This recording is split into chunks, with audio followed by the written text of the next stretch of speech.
Sigi, I have a few cakes here Okay, and I'll need your help. that's what I'm here for.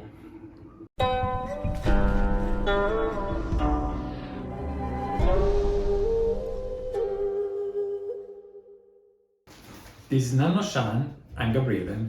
And I'm Sigi. It's Sunday, it's cold, it's raining, so I thought it's the right day for some serious pour. And I have been drinking Sigi this tea for a while, and how can I say? It's like, sometimes you go to the doctor and you need a second opinion. Or maybe, guys, you have heard about the 4-eye principle. Not only my eyes, also Sigi's eyes.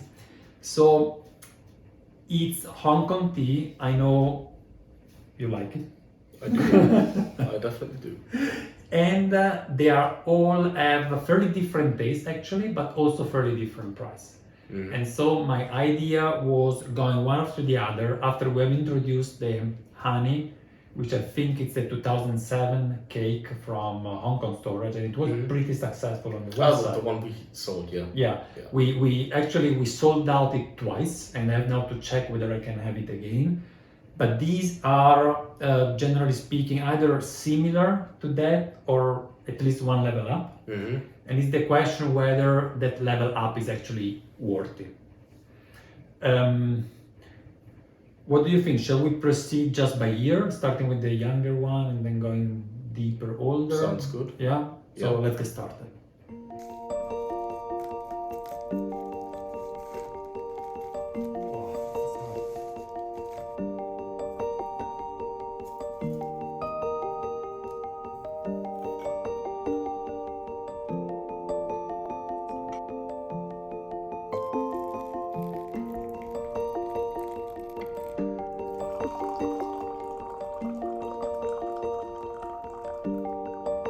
We started with a tea from Pak Shui-Ching, 2006 Bulan. It's the famous one with the green tree series.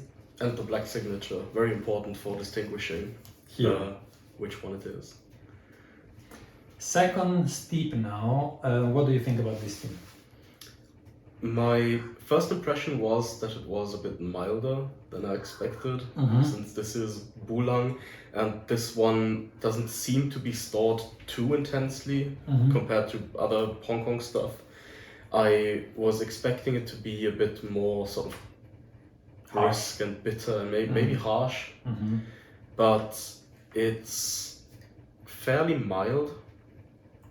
It still has strength, obviously, but I was kind of surprised by it, and my overall impression is positive so far, though. But I'm curious to see how it's gonna develop. And actually, I don't know the price of this tea because the cake was given to me as a gift, so it's not so much. We're not tasting it so much for judging whether to buy it or not. More as a reference for the beings to come. But let's steep it through. Let's see what it has to give us. Maybe the bitterness comes out. Who knows? I'm just gonna get started on the next one. Yeah, there is still some astringency left. I feel I didn't notice it on the first steep as much, but now things are starting to feel a bit dry, and even towards the throat, not just like on the lips and the tongue. I certainly noticed some astringency as well. It's kind of drying, that's for sure, yeah. We just drank the 8th steep of the Bulang. Actually, we found out is a 2007, it's not a 2006. And now you have probably what is the last brew in the Gaiwan, the 9th one. What's your thoughts? I think I'll stick to what I said when we were drinking the tea a few steeps ago. And in essence, I said I think this is a good tea in terms of quality. I think it has good material, the storage is fine and everything. But I think it would end up being fairly expensive, and I don't think that this is an easy tea to drink. It's not like particularly pleasant. It's a bit challenging, and I'd find it a bit hard to imagine somebody drinking this tea for the first time and immediately falling in love with it. But maybe then it's a good reference actually for our today's session, because we brew it quite a bit. You say we are the ninth steep now, and it's, let's put it this way, a good tea, but not at the level that we would have expected for this price class, because let's say Pak Shui-Ching is expensive. Whatever you buy from him is expensive. All right, let's switch to the next one then. Okay.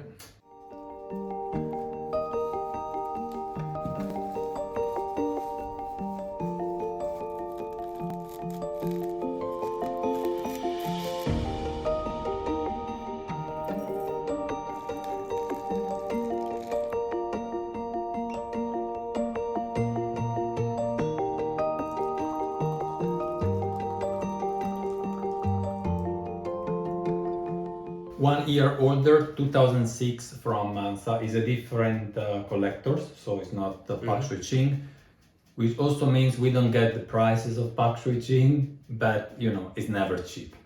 That's the cake here. I had it for the first time in Hong Kong, then back also at home a few times, but I think I never sent you a sample of this one. No, this is my first time drinking this tea. So what's your first feeling? My very first impression is almost the opposite of the tea we had before, where that tea I felt maybe had a little bit too much character in a way. I have a hard time really getting a grasp on this one so far. It's too light? It's not that it's too light, it feels a bit too undefined, if that makes sense. Like I can't really pick out what's going on in there yet. That doesn't mean that there's nothing there, but it's not quite coming to me yet. Maybe over subsequent steeps we'll get more. Maybe we should try. I have to say, like, a very simple question that one could ask himself is which of the two you like the most? And for me, this one. For you? You prefer the other one? That's such a tough question. Oh, really? It's tough. Like for me, when I have a one-on-one comparison, I can always point the finger. But maybe it's different for you. For me, it's kind of difficult because I think I'm also the type of person that prefers or likes things that are a bit difficult or complicated. Okay. So I might find more stuff to pick out in the first tea right now, but I don't want to judge this one too quickly because I want to leave room for the chance that there's just something I don't quite get about this one yet that I see. Want to explore further on later steeps. But we are going to come back to that question once we've had. Is the water hot? Could be hotter. Okay, right. Let's boil it, and then we will get back to you when we will have more grasp on this thing.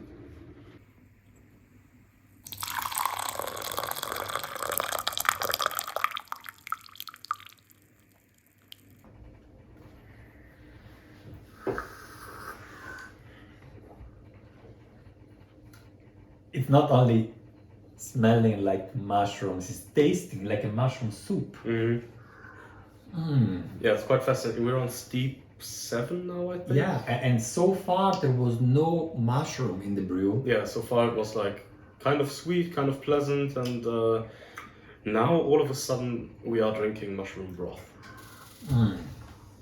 I mean, we could continue drinking this one, it's the 7 brew, but the question is I have a few more cakes to go through, and I don't want to be completely full, because then if you are full of food, you don't enjoy the last course, right? So I would say let's stop it here and we switch. Sounds like a plan.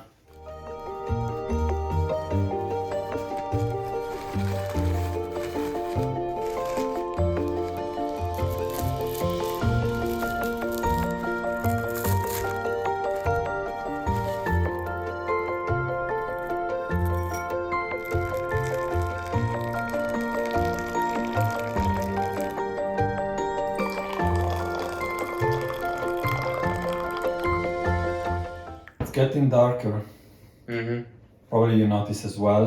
And we are at the third steep, well, almost there. Third steep of the third tea. This one here is again from Bulang. So it's either Bulangshan tea, like the very first one we had today, but it is from 2005. So we're slowly getting older. What's your thought out of the first two brews? I like this one so far. It's also maybe surprisingly a bit on the lighter side of things, but just in terms of being pleasant, like compared to the first Bulang, this one's much more pleasant to drink. Yeah. And what I like about this one is that compared to the Yiwu we had before, I think this one has a bit more clarity, a bit more definition. It's also darker, right? And I think it has a bit of a stronger mouthfeel so far. So let's say, regardless of the fact there are two teas coming from two different regions, you would say that given the fact that they are the same price, you would go for this one, like for Maybe. your taste. Yeah, maybe. I always have a hard time deciding so early on, but like I think both the previous tea and this one have their like strengths and weaknesses, and they go in different directions because of that. Like the previous tea was less defined. This one, I think, needs to be a bit more present in the aftertaste. That's kind of the What is lacking?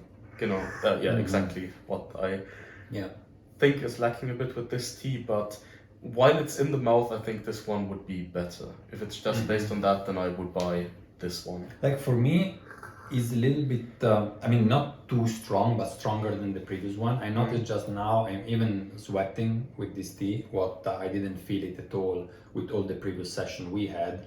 So it's like, for my personal taste, I am more with the second. But if I have to compare the two Bulan, then no doubt this is much better than the first we had. Yeah, that's very clear. Let's see how far we go with that one and what is coming next. Sounds like a plan.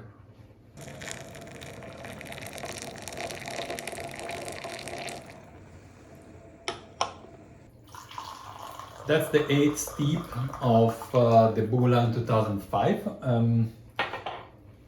Impressions remain the same or changed? They've largely remained the same. I felt like this tea was also decently dynamic overall across steeps, like it changed a bit. And my impression is still pretty good overall. It did get a bit more aftertaste, but comparatively speaking, I'd say that's still the worst quality, so to speak. But yeah, I think this is a good tea overall. I like it. All right, then after 3 Bing, we can jump one level up, let's say. Of the other one, I have a piece of the Bing that was given to me. It started getting pricey, and so in this case, I didn't get a full Bing. It's the way I get these teas that when I am in Hong Kong and I try different stuff, I tend maybe to buy, let's say, for example, at some places, one cake for the shop, and at that point the seller also add a few more teas that they think might be good for the future, let's say, and they want that I bring that home, so they keep on familiarized with the tea. And that's how I got actually to all the teas we had today. So let's switch to the next one, and maybe after a little break, so that I can prepare my belly for the experience, let's say.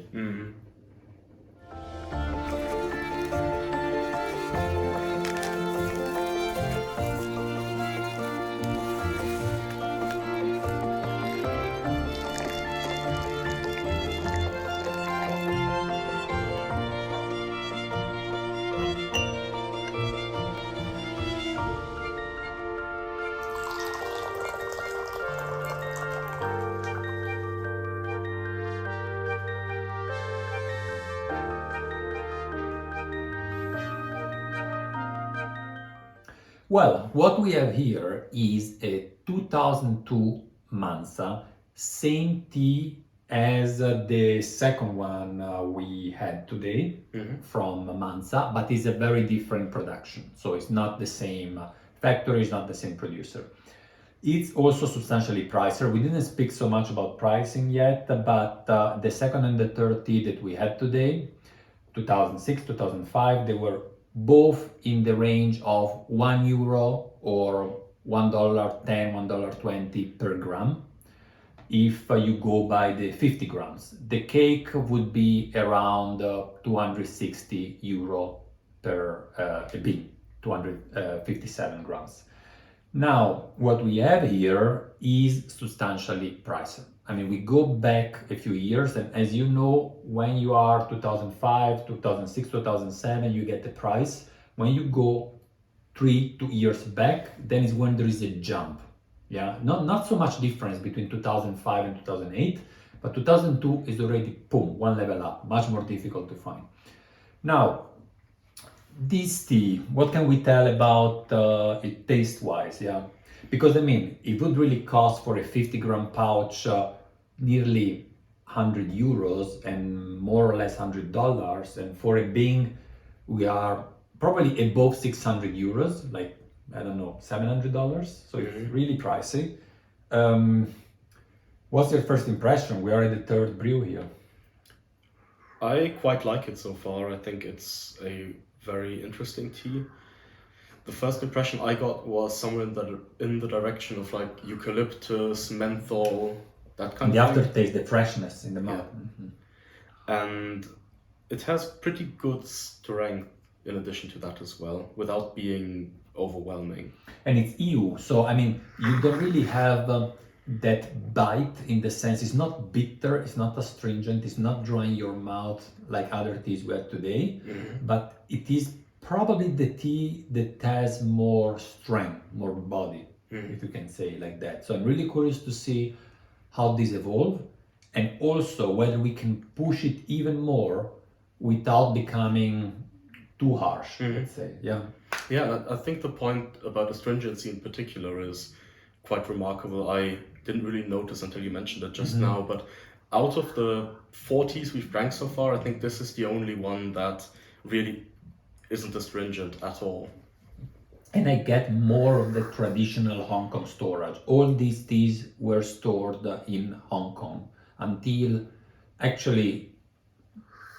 spring 2005, when I got them and I brought them back here.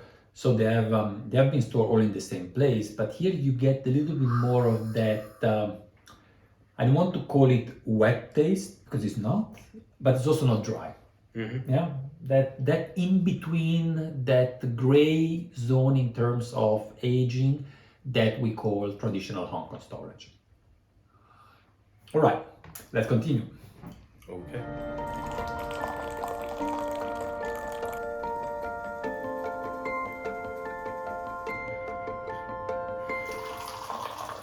Eighth steep of the 2002 Mansa, a tea that I would say didn't disappoint us under any regards. Yeah, I would second that statement, and I think it's important to keep in mind that this means not being disappointed while being aware of how expensive it is. So yeah, that's the point, right? Because we knew from the beginning is a €2 per gram tea. For the pouch, right? For the 50-gram pouch. Of course, you would save some money if you buy the whole cake, but it's questionable, whether one has the money or would like to spend the money for that. But I don't know. How do you see that? €2 per gram, or almost, let's say that a 50-gram pouch, €90, we say maybe $100, $110. It's hard for me to decide. it is a very tough question, but admittedly, out of the 40s we've tried today, this is the first one where I'm really like, I would spend money on this. Despite the price? Despite the price, I would strongly consider buying at least some of this tea to experience it a few times. And I don't know, the question of being able to justify a tea like this, both from the perspective of buying it as a customer and selling it as a vendor, is tough. But at the end of the day, if your mission is to also bring special stuff to people, or like special experiences, if you will, then I think selling something that fits that and really provides a unique experience, which I think this tea absolutely does, is justified. Then, I mean, what I could do, just the thought I had right now, I'm a little bit afraid of the minimum quantity that I need to buy for the wholesale price. But I have ideas of other more affordable cakes, nothing we tried today, but other stuff that I would like to buy from this collector in Hong Kong. So maybe, since they have been pushing quite a bit for this cake, because they know it's good, we could have, maybe I will try to get a deal that I'll buy the other stuff and that they send me also a few cakes of this one, that we can see how it goes on the website, and then decide whether we continue that or not. Because honestly, I mean, okay, Sigi would be up for the 2 euro per gram, but Sigi is also very, very tea nerd when it's about Hong Kong, Hong Kong tea. So I have to say, I really enjoyed it. And if you will see Sigi in another video dedicated only to the 2002 Mansa, then it means we got it on the shelf. Cheers, guy, and we will see you at the next one.